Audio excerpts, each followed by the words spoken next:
Hello. Biomolecule part two notes में part one में हमने मैक्सिमम टॉपिक करा दिया है।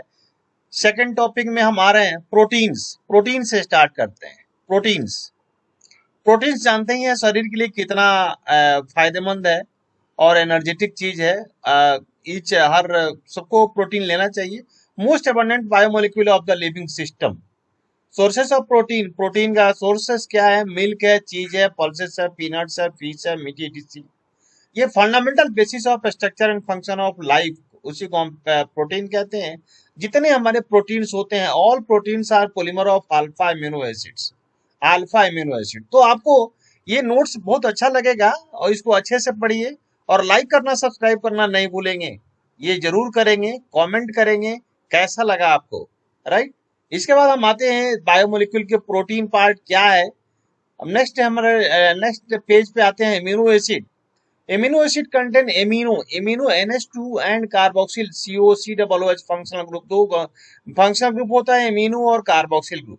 एमिनो एसिड जो हमारा है can be classified as alpha, beta, gamma, delta and so on. इतने टाइप के होते हैं, क्लासिफाई होती है इसकी। ओनली अल्फा एमिनो एसिड ही हम लोग को पढ़ना है। जो अल्फा कार्बन, ये फंक्शनल ग्रुप है। ये हमारा फंक्शनल ग्रुप है। फंक्शनल ग्रुप के जस्ट पहले वाले कार्बन को अल्फा कार्बन कहते हैं। अल्फा कार्बन पर एमीन है, इसलिए अल्फा इम्यूनो एसिड कहते हैं। राइट। तो ये अल्फा इम्यूनो एसिड है। On hydrolysis of protein only alpha amino acids are obtain. Okay, तो प्रोटीन को हाइड्रोलिसिस करते हैं, पेप्टाइड बॉन्ड बनता है और पेप्टाइड को हाइड्रोलिसिस करते हैं तो अल्फा इम्यूनो एसिड बनता है।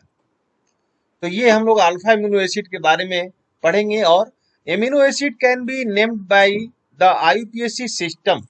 आईयूपीएसी सिस्टम के अकॉर्डिंग एमिनो एसिड का नाम दिया गया है नेचुरल एमिनो एसिड्स में। जैसे है name of amino acids, glycine, ये नेम है, आईयूपैक नेम है।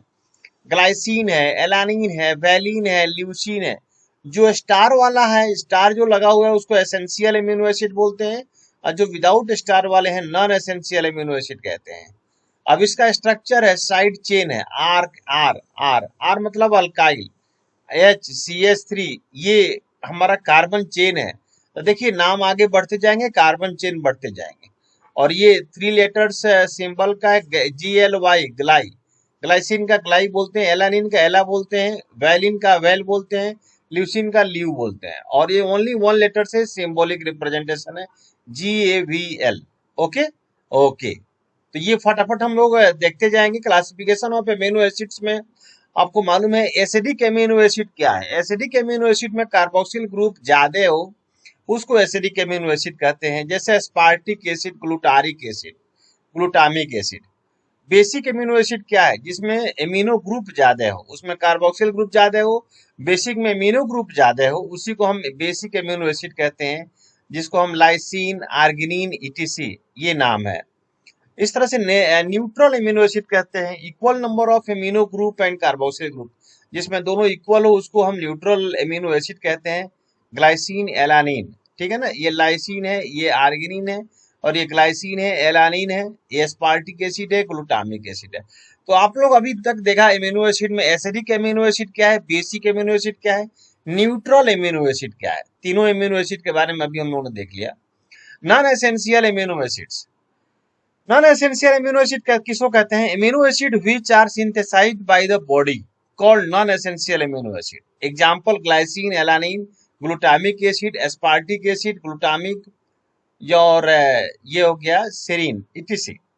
एसेंशियल एमिनो एसिड क्या है? Those amino acids which can not be synthesized in the human body and are supplied in the form of diet because they are required for proper health and growth। Example valine हो गया, leucine हो गया, isoleucine हो गया, arginine हो, lysine हो गया etc। तो ये हमारा नॉन एसेंशियल एमिनो एसिड और एसेंशियल एमिनो एसिड में क्या डिफरेंस है, ये चीजें हो गई। Properties of amino acids. Amino acid की क्या क्या प्रॉपर्टीज है? कलरलेस है, क्रिस्टलाइन सॉलिड होता है, soluble in water, high melting point, contain both acidic, carboxyl group होता है, बेसिक होता है, एमिनो ग्रुप होता है। एसिडिक चूंकि दोनों इसमें होता है इसलिए एसिडिक, तो बोथ है, एसिडिक और बेसिक दोनों बिहेव को रिप्रेजेंट करता है, इसलिए आपको जो है सो दोनों से रिएक्ट होने के कारण इसको हम एम्फोट्रिक भी कहते हैं। In aqua solution the neutralize each other involving transfer of proton from the carboxyl group and to the amino group.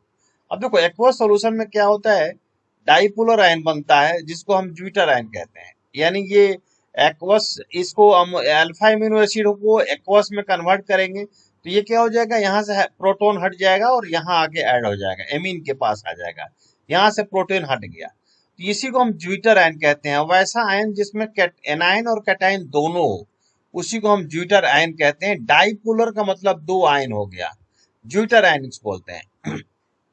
ये ज्यूटरआयनिक फॉर्म में amino acid so amphoteric behaviour, मैंने अभी अभी बताया आपको एम्फोट्रिक बिहेवियर इसलिए रिप्रेजेंट करता है कि एसिड और बेस दोनों के साथ रिलेट करता है। Except glycine all other alpha amino acids are optically active. Glycine को छोड़कर सारे अल्फा एमिनो क्या होता है, ऑप्टिकली एक्टिव होता है। As their alpha carbon is asymmetric, जो एसिमेट्रिक कार्बन होता है। ये exist in both D and L form, D and L form में ये एग्जिस्ट करता है। इस तरह से आइए स्ट्रक्चर ऑफ प्रोटीन, ठीक है। तो आज की क्लास में हम यही समाप्त करते हैं, फिर थर्ड पार्ट में कंप्लीट करेंगे, स्ट्रक्चर ऑफ प्रोटीन कराएंगे। Okay bye bye.